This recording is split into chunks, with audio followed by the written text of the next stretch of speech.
keenya kabajaaf jaalalaa bakka jirtanitti isin haa qaqqabu. Kun qophii keenya Risaa Biizinasi Show. Biyya keenya biyya alaa baay'ee jaallatamaadha.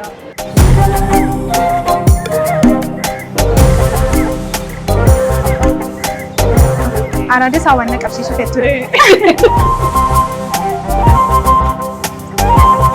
Baay'ee mi'aawu. Kana jala buna isaaniidha. Bunni isaa baay'ee mi'aawa, baay'ee gaariidha.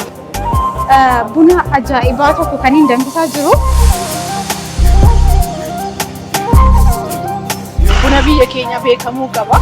Beeksisuu irratti illee gahee guddaadha kan isin taphatu. Karoorri keenyas kana.